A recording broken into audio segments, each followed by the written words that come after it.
Okay, so boom, that time I seen Papa go from 0 to 100 real quick, real quick. Now, if you've been to the penitentiary before, then you already know if you're in a particular unit and you familiar with everybody in there, who's affiliated, who's not affiliated, who the store man, who the kitchen man, the officer, you know what I'm saying? You can get comfortable in that part with how that part run and how that part flow. Now and then that flow get interrupted because they bring in a train. You don't know what the train is, and let me know you ain't never been to the penitentiary. If you ain't never been to the penitentiary, I advise you to never go. Now, a lot of time when them trains come, you don't know what done went on in other penitentiaries. It could be some people who done got reclassed, or it could be some people who come with behavioral problems. And every now and then, a mass sticking that happen at some penitentiary, and overnight they gonna pick up a bunch of people who affiliated, and they gonna move them to different prisons. And this so happened to be one of them situations where we got one of the best paws on the compound, because believe it or not, they talk like that in the penitentiary. Man, I'm trying to get down there to 9, man. 9, you know, they chilling down there at 9. Officer cool down there, they ain't got no problem. They don't be getting locked down. They ain't doing all that stealing. People ain't taking ain't pooping in the toilet, in the shower. Man, they straight down there. They said it's cool down there at 9. Man, I've been up here at 12 all this time. Man, we don't even be getting in Senator, man. These dudes, they come right here doing the inspection, man. They throwing off in Senator because they don't want to clean their cells up. Man, I'm trying to go down there to 9, man. They getting to order chicken and ice cream down there, man. They getting their bird and everything down there. 9 so happened to be one of them units. So, out of the blue, all of a sudden, me and my pops, you know what I'm saying? We sitting here, we playing chess for push-ups. And I ain't even gonna lie, ain't no telling. I'm sitting on swole. Look like it done pumped me full of air. I said, you know what, Pop? We need to quit playing chess. We need to play a couple of my childhood games, you know what I'm saying? He's like, what you want to play? Play Thump Knuckles or something. You know what I'm saying? Put your knuckles like this right here, Dad. Let me show you something. He said, boy, what is this? I said, just put your knuckles like this right here. Boy, I ain't finna play that with you. What? Get your words in it, Daddy. You cool? Let's play Thump Knuckles or something. Get you a pencil. Let's play. See, let me show you some of these childhood games we grew up on. Cause you know what I'm saying. You's a penitentiary chess master at this point, Daddy. You ain't even doing no push-ups like that. Ain't even cool. So we looking out the back, one train coming, and like I said, you can always tell the difference between a vice lord, Crip, G. Like you could just tell it in their mannerisms, especially if they done some time. Now, if it's a G or Crip or vice lord fresh off the street, you might have to actually wait till they get in the unit, you know what I'm saying, so you can see. But if they done some time, you can tell the way they carrying themselves when they come in. And then when they come into the people that's coming to our unit, all of them look like Crips. For one, all of them sagging with them brown boxes and them brown doodle things. Y'all can say what you want to say. If your homeboy sagging and they look nasty. I don't care. Jump in my comment section and say, well, all cousin them ain't like that. Well, cousin them on this particular day most definitely was sagging with doodle things. You can say what you want to say. So they coming through the unit. I can smell them from outside. Oh yeah, the unit most definitely finna be funky. So they come in the unit, right? At this time, you know what I'm saying, Pop got his hibachi, you know what I'm saying, got my little mood doing what I do, you know what I'm saying, we getting our bread, everything flowing cool, calm and collective, ain't no problem. 2 or 3 days go by with these new cuz them up in here, the domino table done got louder, the spade games done got louder, they doing all this working out and talking this Crip lingo while they doing it. You can tell it's done turned into a hostile environment, and now people kind of on eggshell because we got some unfamiliar people in here that's done interrupted the flow of our pod. Our officers don't even want them in here. So all of a sudden, dramatic effect me, please. They done started taking from people. See, what they done did, they done come from a penitentiary that they've been waiting to get from that's been crazy, hostile. It's just one of them penitentiaries, always stickings, always locked down. And then now they done got out of that environment. And what they did is they done brought that mentality down here to this prison that they thinking is weak. Commercial break me, please. See, that's what's wrong with most people. What they don't understand when they dealing with PTSD or trauma. You leave from one environment And see, most people think, oh, I can change if I leave from here and I go to there. But you cannot take advantage of the change if you bring the same mentality. And that's what's wrong with most people. Even when people say, I got to get away from my hometown, I've been here too long, or this and that. Listen to me. If the change ain't happened within, you're going to get to where you're going. And before you know it, you're going to carry the same thing over there where you're going. It's the same thing with relationships. You thinking, well, I just need a better person. If you lack a communication skill, it ain't gonna be. Listen to me. Just because you found another person, don't mean all the time you're gonna be better at communication skill. You think you're gonna be more of it. Listen to me. If you struggle with being affectionate, just because that don't mean you're gonna be. And see, these dudes right here, what they did not understand is what most people don't understand is. You get an opportunity to lay back. You get an opportunity to be cool, calm, collective. You ain't got to be on guard. You ain't got to be paranoid. You ain't got to be stressed out and worried about anxiety. Just come down here and find you something to do, live off the land, and then just get back to the norm. But see, what they do is they get over here and they think, oh, this penitentiary is soft. Oh, we're going to get over here and run it. Oh, they doing this and doing that. And then next thing you know, they done start upping butchers on people. And see, they get the upping butchers at this penitentiary because they don't think people gonna up the butcher on them. But see, sometimes now that can be true, because what people realize is that this is a place where I done kind of healed. I done did my time. I'm trying to chill. So now that they over here upping butchers on people, okay.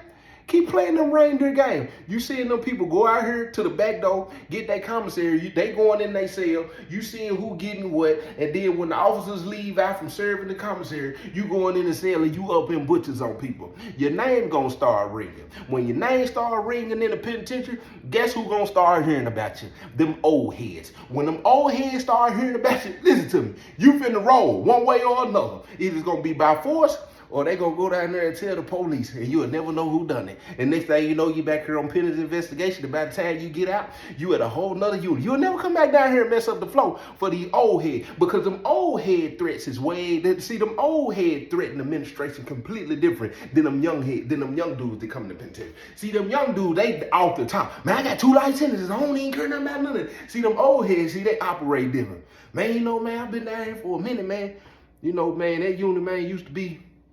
That unit was cool, man, and then, y'all moved what's name in there, man, and hey, listen to me. You feel what I'm saying? You must be talking about, man, listen. Man, ain't nobody finna keep dealing with that.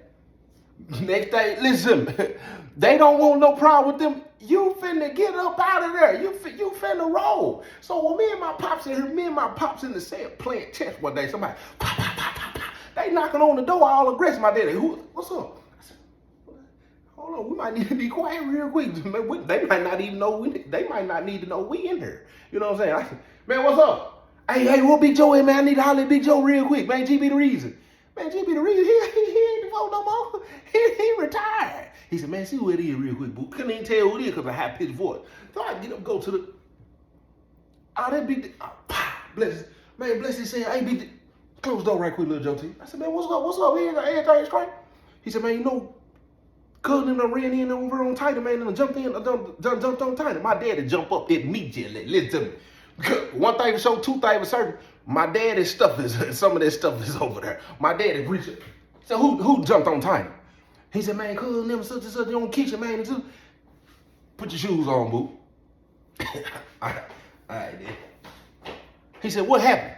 He said, man, I don't know. He said, Tiny ain't came out the cell yet. He said, but you could hear a little scuffle in there. Wasn't too much. And then, when Cuz came out, Cuz throwed up. You know what I'm saying? He said, man, Cuz them came out, the door wide open. He said, man, and Aaron, the pink toe, he reached up and closed the door. He said, man, he ain't came out yet. I said, come on, boo. That was up. We faded out of the cell. You know what I'm saying? I'm watching my dad. He walking. Now the regular walk is completely different from an aggressive walk, and you can see that. You can see it when it's about to go down in the penitentiary. You can see it all in the body language. And the walk is a little faster. You know what I'm saying? Most definitely, Bowleg went from 7 to a 10. He come right. I'm right back. This right up my alley. So we get over here, he pop, pop, pop. Tiny, open the door, Tiny.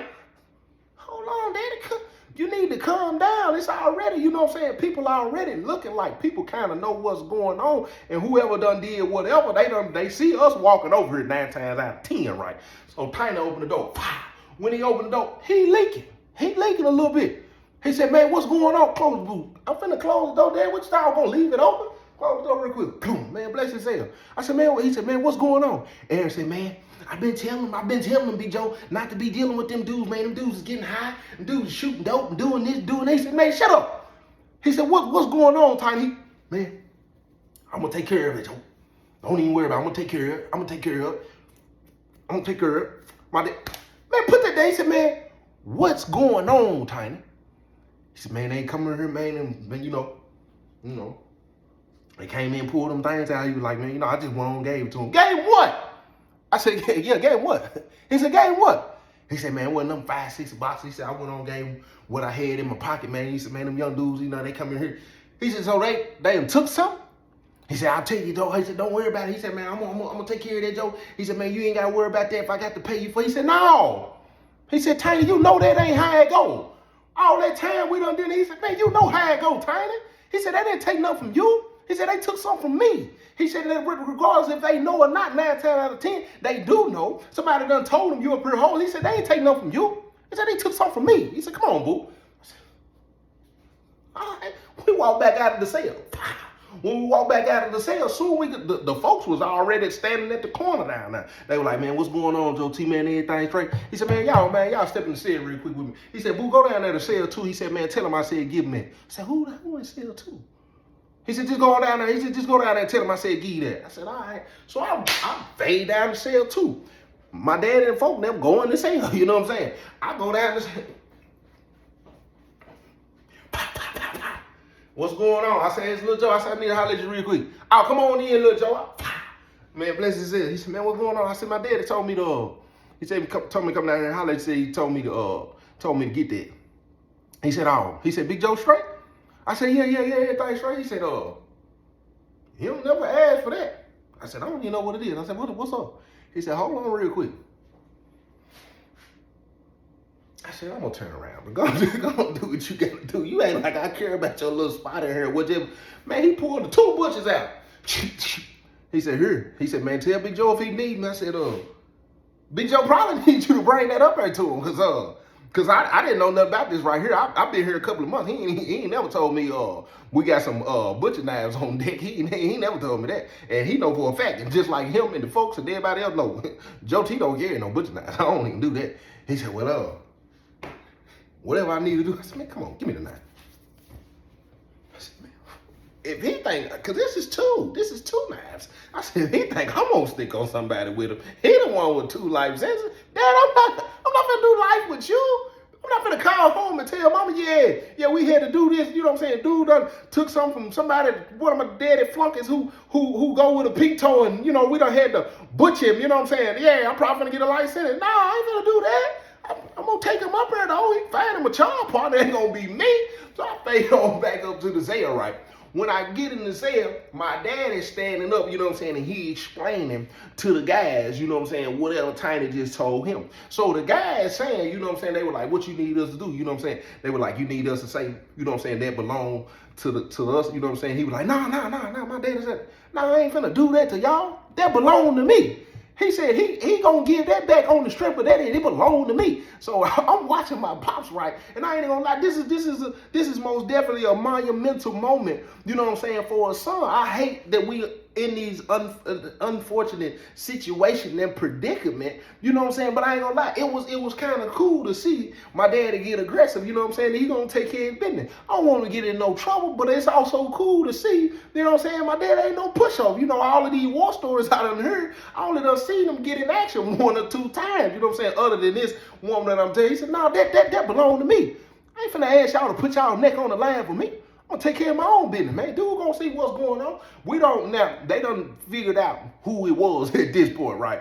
So my daddy say, boo, go down there and tell House will need to holler. And the house was over. I don't know if he was a big homie on Crip, but that's who we always hollered at when it came to the kitchen.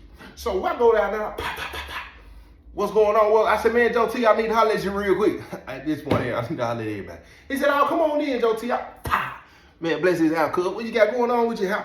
He said, man, I ain't doing nothing chilling, man. I said, boy, you need to put some on them feet. He said, man, quit playing, Joe T, man. He said, man, what's up? I said, my dad said he need to holler at you.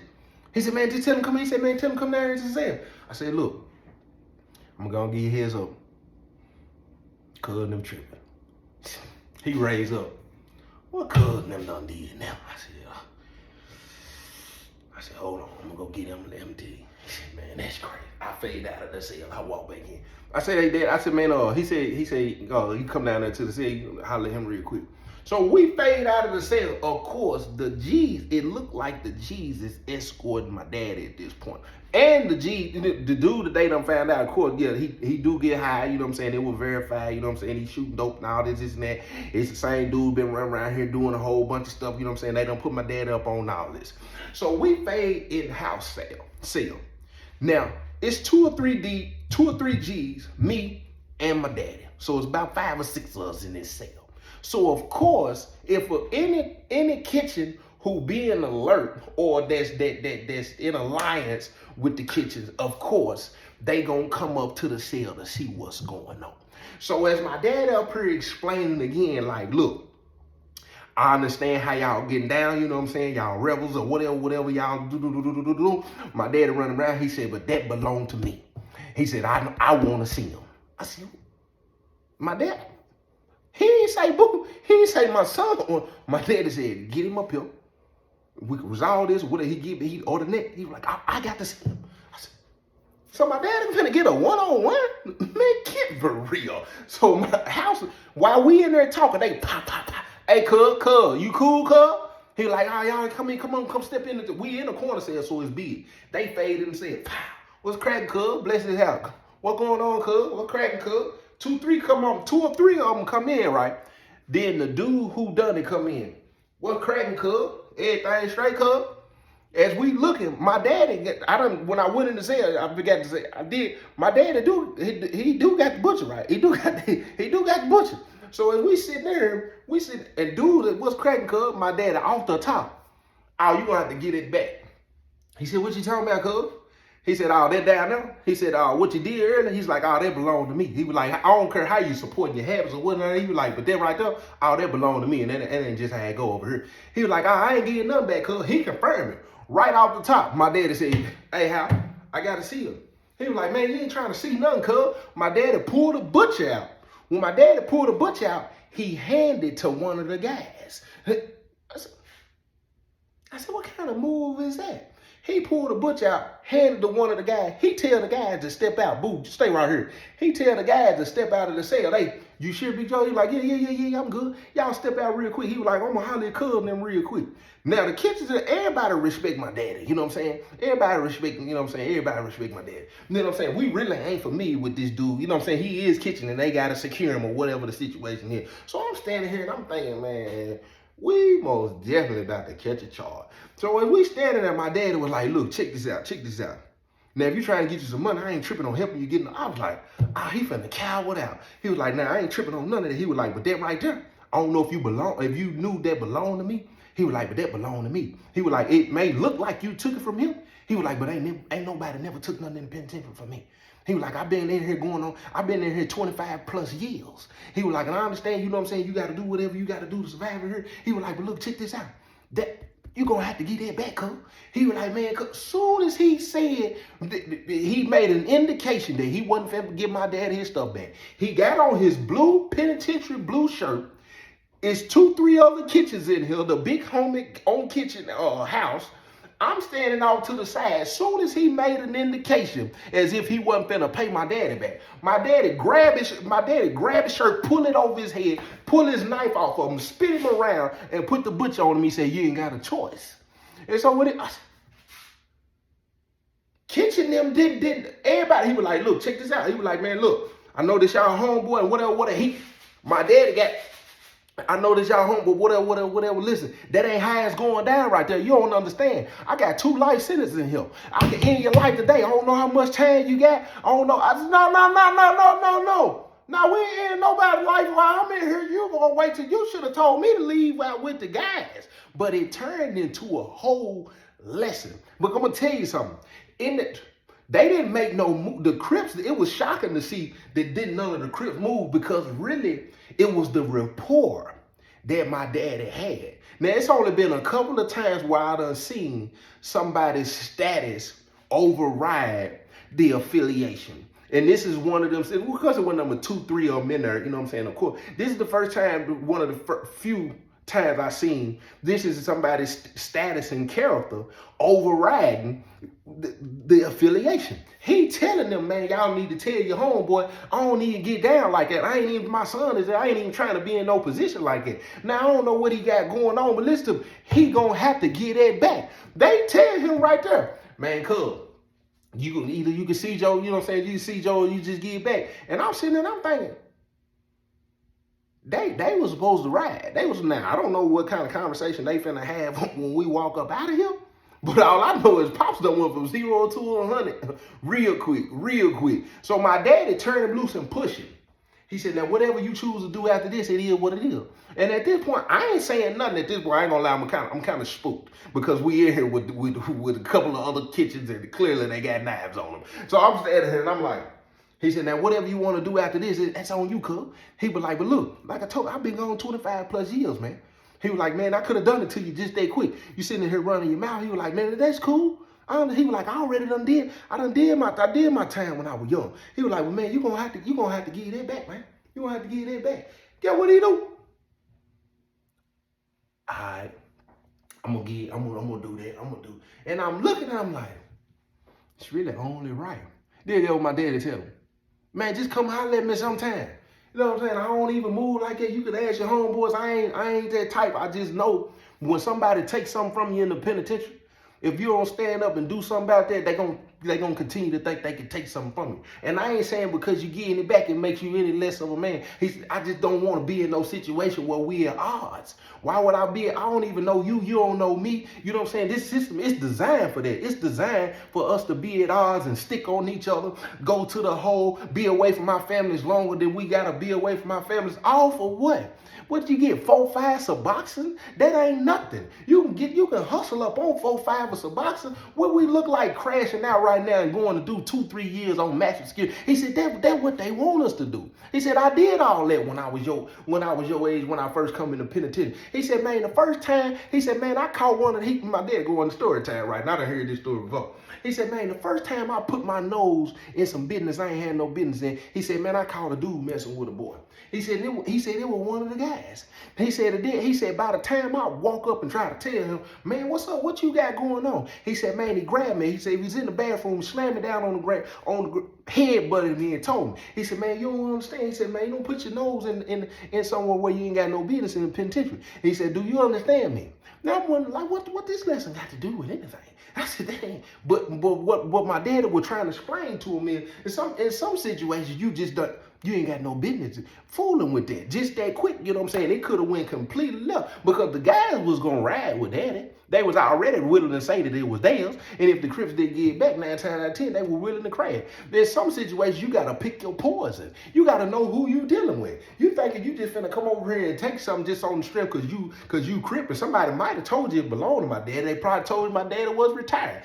You might have felt like you can go pick on dude because somebody probably told you, oh, he a boy. He got a boy in this. He got a pig toe in the cell with him. He probably, because a lot of dudes in the penitentiary, that's how some of them young dudes think when they come in the penitentiary. Oh, he a boy. You can do this and do that to him. Oh, that's a white boy. I can go in there and take his commissary. Oh, he just got a package. You can go in there and take his package. But sometimes, guess what?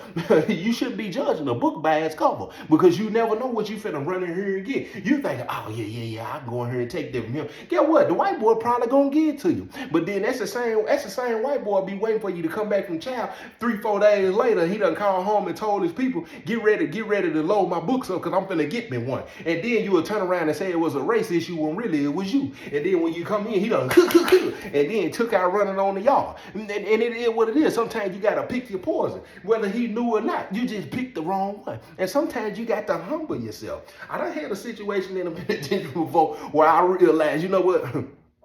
Nah, nigga, I'm gonna leave that alone. I'm gonna leave that alone. Sometimes you got to go and leave that alone. Didn't make him less of a man. Didn't make him. It actually made him more of a man because he made a real moral, principle, character. He made the best decision possible because to this day we don't know what would have happened. He give my daddy the stuff back. We walk out of the cell. Cousin and walk out of the cell. The G's standing right there. You good, Big Joe? He like, oh, yeah, I'm good. Cuz straight, two cuz straight. They were like, oh, that was up. We go in the cell, right? The big homie from the kitchen come over here. Bless his cell. He said, hey, Big Joe, I'm sure glad you did that, man, because, hey, I've been sick of him since he got here. He was like, he probably gonna chill now. He probably gonna chill, but I'm gonna be real with you. We finna put him in that blender. We finna put him in that blender because he ain't do nothing. He ain't say nothing when you grabbed him, and took your knife up on him. Oh, we gonna put him in that blender on the strip of that dean run right here. He done brought that robbery back to the big home and said, he said, we're gonna put him in the blender. He said, well, boy, hey, you probably humbled him. You probably gonna chill now. He probably gonna chill. And he said, oh, and you done put him on blast that he getting high right here. Yeah. I said, look here. He walk on out of the cell. I said, Pops, you good? I ain't nobody gonna take nothing from me, boo. Let me get this Reese's right here. Shit.